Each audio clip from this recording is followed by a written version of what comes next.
bienvenue dans cette vidéo, où nous allons vous montrer le moyen le moins cher d'envoyer des pesos uruguayens avec des euros sur n'importe quel compte bancaire. Si vous avez déjà essayé d'envoyer une devise autre que l'euro par l'intermédiaire de votre banque, vous avez vu les commissions élevées qu'elle prélève et le peu d'argent qui parvient à l'autre compte. C'est pourquoi, dans cette vidéo, nous allons voir comment vous pouvez le faire, en payant le moins possible de commissions et en sachant à tout moment le montant réel qui va parvenir à l'autre personne. Vous pouvez utiliser cette méthode et elle est très utile pour envoyer de l'argent sur votre compte bancaire dans un autre pays, à d'autres personnes, ou pour effectuer les paiements dont vous avez besoin dans une autre devise pour des services ou des biens. C'est également idéal pour envoyer de l'argent à vos proches. Pour cela, nous utiliserons Wise, anciennement connu sous le nom de TransferWise. Une plateforme en ligne qui nous permet d'envoyer de l'argent dans différentes devises en appliquant toujours la commission la plus basse du marché. En plus d'avoir une utilisation très facile et intuitive que nous allons voir maintenant, et d'être une plateforme utilisée par des millions d'utilisateurs chaque mois. Voyons donc comment cela fonctionne et comment vous pouvez l'utiliser pour envoyer de l'argent de la manière la plus économique possible. La première chose que nous devons faire est de nous connecter à notre compte. Si vous n'avez pas de compte, vous pourrez en créer un dans le lien que vous trouverez dans la description, pour suivre les étapes. De plus, vous pourrez le créer en moins de 5 minutes. Une fois que vous vous serez connecté et que vous aurez configuré votre profil, vous verrez le panneau principal, avec toute votre activité si vous avez déjà effectué un transfert. Il existe d'autres fonctions et aspects très intéressants de Wise que nous verrons plus tard. Mais pour l'instant, nous allons nous concentrer sur la manière d'envoyer votre argent dans la devise de votre choix. Pour ce faire, cliquez sur Envoyer de l'argent. Ici, nous indiquerons les deux devises, celle avec laquelle nous allons payer, dans ce cas les euros, et celle que nous voulons envoyer, dans ce cas les pesos uruguayens. Ensuite, le montant que nous voulons envoyer. Ici, vous pouvez indiquer les euros, ou si vous devez envoyer un montant spécifique dans l'autre devise, vous pouvez également l'indiquer et voir le montant total des euros. Nous continuons avec les commissions. Dans les frais, vous verrez 3 options, transfert rapide, transfert facile et transfert à faible coût. Ma recommandation est d'utiliser le transfert rapide s'il n'y a pas beaucoup de différence de prix. S'il y en a une, choisissez le transfert facile ou à faible coût. Vous verrez ci-dessous le taux de change que nous sommes assurés d'obtenir dans les prochaines heures. Vous pouvez donc être sûr que vous ne serez pas surfacturé ou que vous ne serez pas facturé à un taux de change défavorable. C'est un phénomène très courant dans les banques, qui, en plus de facturer des commissions très élevées pour les échanges de devises ou l'envoi d'argent à l'étranger, applique un taux de change qui n'est pas celui du marché, ce qui vous fait payer plus cher.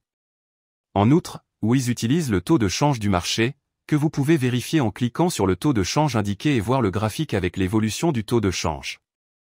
Et si vous avez des doutes, vous pouvez le vérifier vous-même et vous verrez que c'est le taux de change réel du marché qu'il propose. Juste en dessous, vous verrez le montant que vous économisez en utilisant Wise et non une banque traditionnelle, ainsi que le délai estimé d'arrivée.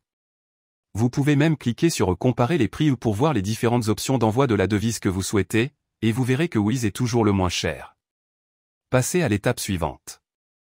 Ici, vous devrez choisir à qui vous envoyez l'argent, qu'il s'agisse de vous-même dans un autre pays, d'une autre personne, d'une entreprise ou d'une organisation caritative.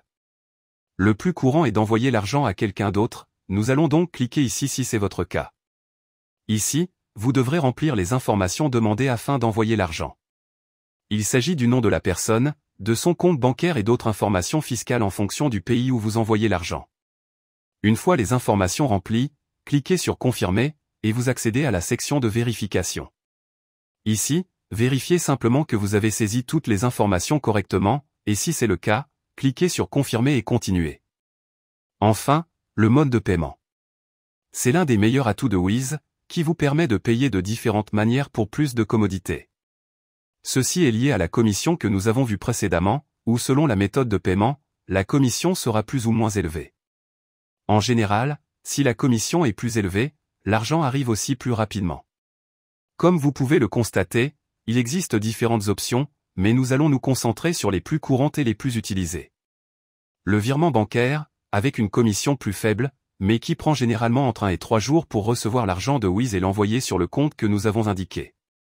Et la carte de crédit ou de débit, où nous pouvons payer sur place, et l'argent arrive un jour plus tôt sur le compte bancaire que nous avons indiqué, en payant une commission plus élevée.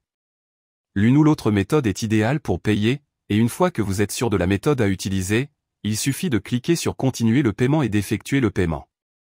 Dans le cas d'un virement bancaire, nous devons indiquer si nous envoyons l'argent nous-mêmes ou à quelqu'un d'autre.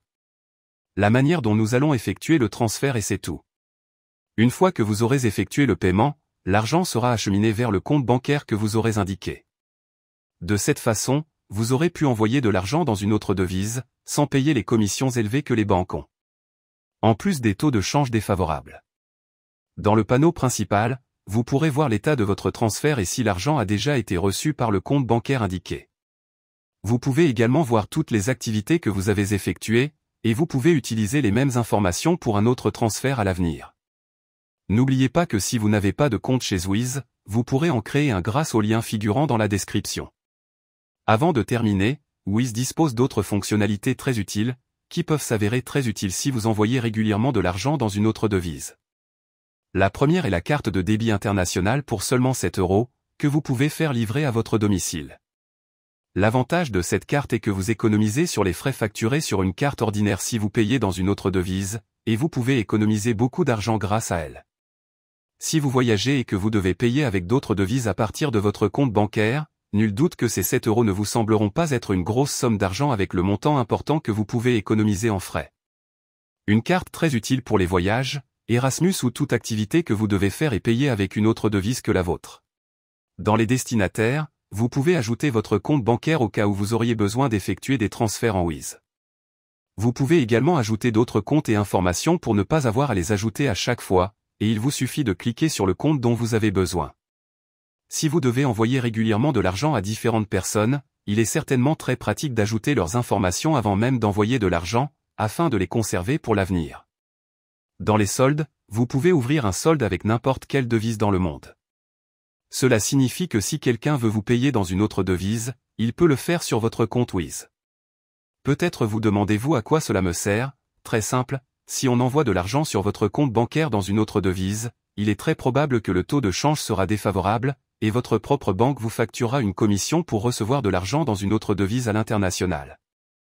Ici, vous pouvez recevoir l'argent dans votre devise, puis l'envoyer sur votre compte ou l'utiliser avec votre carte pour éviter tous les frais bancaires élevés. Cliquez sur Ouvrir un solde, puis sur la devise que vous souhaitez utiliser. Vous aurez maintenant un solde dans cette devise. Si vous cliquez sur la devise, vous verrez votre compte bancaire où vous pouvez envoyer de l'argent dans cette devise pour l'avoir dans votre solde Wiz, puis l'utiliser ou le transférer sur votre compte bancaire. Vous verrez que certaines devises ont des frais, comme le dollar, si vous n'utilisez pas la CH, mais croyez-moi, ces frais sont bien inférieurs à ceux que votre banque peut vous facturer. Enfin, dans les pots, vous pouvez créer un compte d'épargne en mettant de côté l'argent que vous avez dans votre solde et en fixant des objectifs pour les montants que vous voulez atteindre. Une façon de plus de gérer votre argent au sein de Wiz. J'espère que cette vidéo vous a aidé à économiser le plus possible en envoyant de l'argent à l'étranger avec une autre devise. Dans la description, vous pourrez trouver le lien pour créer votre compte avec Wiz, si vous n'en avez pas encore.